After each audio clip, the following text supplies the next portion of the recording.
Hello there. In this tutorial, we are going to learn very interesting thing about ESP32 and connecting with a joystick module. How you can control this microcontroller or send data from this joystick module to this ESP32, and this will be a part of joystick series, like 3 videos or 2 videos I believe. I will show you how to control the servo motor or LEDs with this joystick module.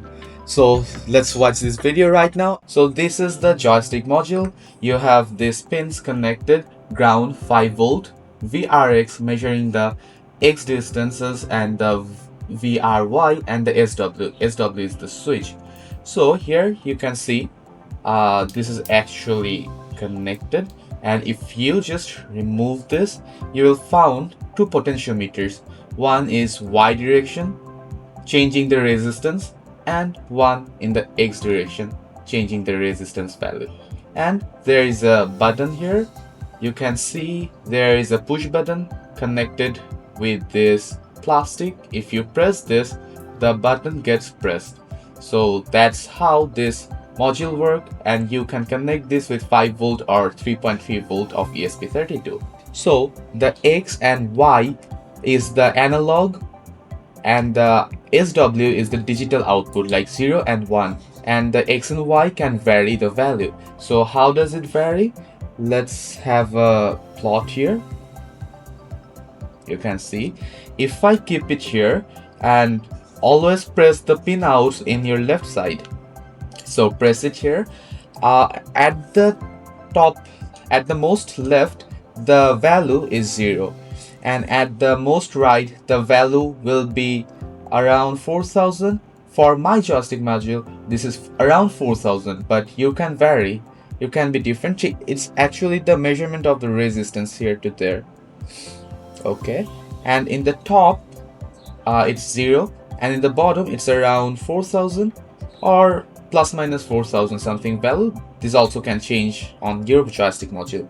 So if you press it in the top, the Y value is actually 0, and if you press it, if you pull it to the down, the value will be 4000 or around 3500, and at the center the value will be average of these two values, that will be around 0, 2000, 2000, or around this value.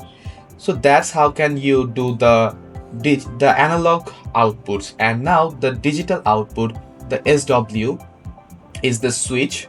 So for the switch, the value is actually 0 or 1. So this uses an internal resistance. So if it's connected, then we will call the ESP32's internal pull-up resistance, and this will always be high, always be in one state if we don't press this button.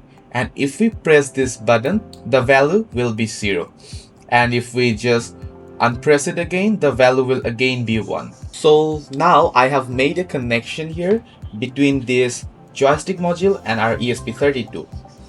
For this, what I did, connected the ground to the ESP32's ground, and the 5 volt to the V-in pin, and the VRX to the pin number D34, VRY to the pin number D35, and SW pin to the D32 pin of this ESP32.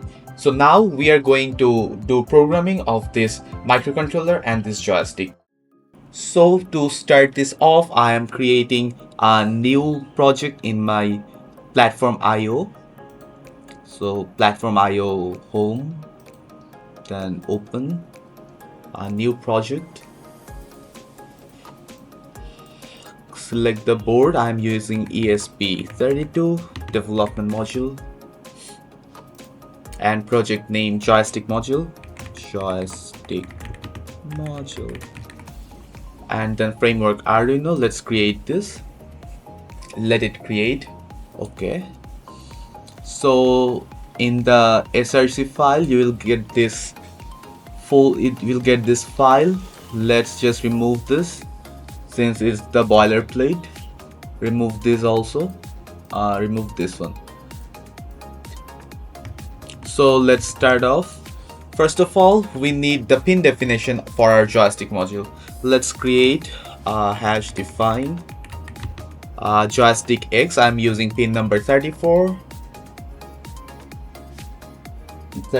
and for Y using pin number 35. Then I'm going to use the SW joystick button.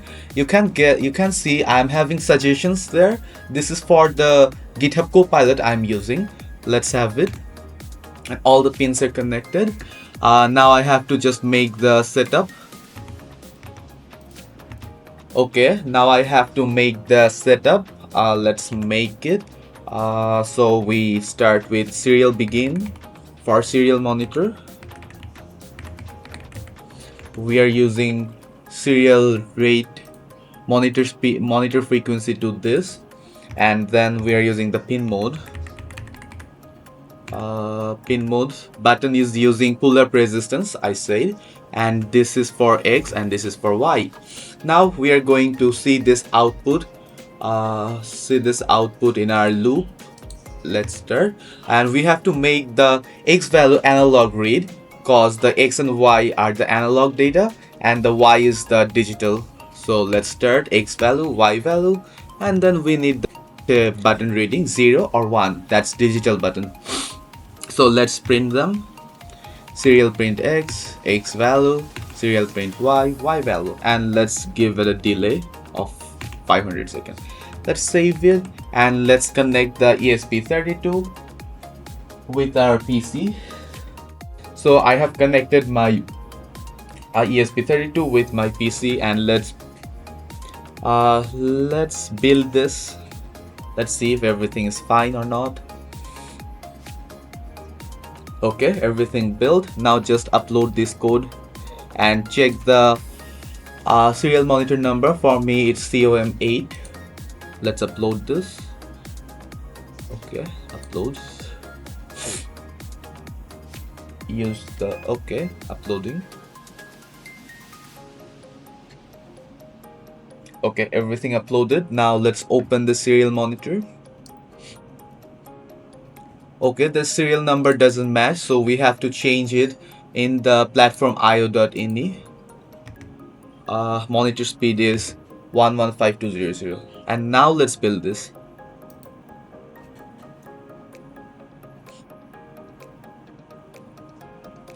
Okay, build again and then upload. Everything uploading. Okay, uploaded. Let's open the serial monitor. You can see right now the X value and Y value. So if I make this to the left of X value, you can see the value has become 0, and then again if it is centerized the value is around 2700, and then to the right the value gets 4095. So this value will change according to your joystick module. For me it's working. So again, in the top Y is 0, in the bottom Y is 4095, and if I press this the button value will be 0. Let's do this. You can see the button value is 0, because when it's 1 the internal resistor is working, and pressing it makes it 0. And that's how the joystick module work. Hey, so I think you had fun learning about how to work in this joystick module. I will make another video about how to control servo motors with this joystick module, and how to have LEDs controlled with this module. So that will be fun. So stay tuned with this channel, and thanks for watching.